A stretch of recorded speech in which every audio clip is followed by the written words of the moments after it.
একটা বয়সের পরে আমরা আর অকারণে হাসি না। একটা বয়সের পরে চোখের জলও বড্ড হিসেবি হয়ে যায়। দল বেঁধে হাঁটি না, ভুল ট্রেনে উঠে গিয়ে গোটা 2 স্টেশন পর ফিরতি ট্রেনে আসতে আসতে নিজেকে পাগল বলেও হেসে উঠি না। একটা বয়সের পরে মনটা বড্ড সাবধানী হয়ে ওঠে। অপরিচিত কাউকে আর বিশ্বাস করতে চায় না। মনের কথা উজাড় করে কাউকে বলা হয় না আর। একটা বয়সের পরে আচমকা কেউ আর ক্রাশ হয় না, প্রথম দেখাতে প্রেম হয় না, সারাদিন কারো ফোনের অপেক্ষাতেও কাটে না।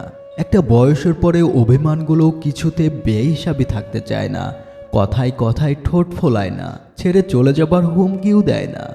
একটা বয়সের পর যাকে ছেড়ে একদিনও কাটবে না ভেবেছিলাম, এককালে সে চলে গেলেও তেমন ভেঙে পড়ি না। একটা বয়সের পরে শুধু একজনের ভালো লাগবে বলে নিজের সবথেকে অপছন্দের রং পরা হয় না আর। একটা বয়সের পর পৃথিবীর সবথেকে ভয়ঙ্কর রোগ অন্যের কাছে ভালো হবার ইচ্ছাটাও চলে যায় আমাদেরকে ছেড়ে। একটা বয়সের পরে বৃষ্টি এলে ছুটে ছাদে না গিয়ে জানালা দরজা বন্ধ করে দিই। একটা বয়সের পরে ভালোবাসার সেই আকুল আকুতিরা ঘুমিয়ে পড়ে। কেউ অপমান করে চলে গেলে সাময়িক রাগ থিতিয়ে যায় মুহূর্তে। কেউ আমার মধ্যে কোনো গুণ খুঁজে পায়নি 5 বছরেও, শোনার পরেও রাগ হয় না। একটা বয়সের পরে কষ্টগুলো তরল থাকে না, জমাট বেঁধে যায়। অবহেলাগুলো শক্তি হয়ে দাঁড়ায়। একটা বয়সের পরে ভালোবাসলে তবে ভালোবাসতে ইচ্ছা করে।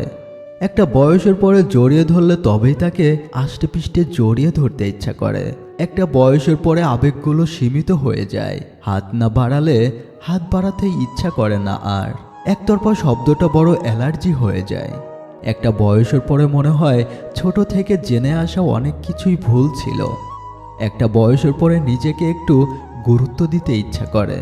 একটা বয়সের পরে ভালোবাসা আর অপরিণত আবেগে ভাসে না। ভালোবাসা তখন ভালোবাসাকেই চেনে। প্রিয় বন্ধুরা, সাবস্ক্রাইব করে সঙ্গে থাকুন। ধন্যবাদ।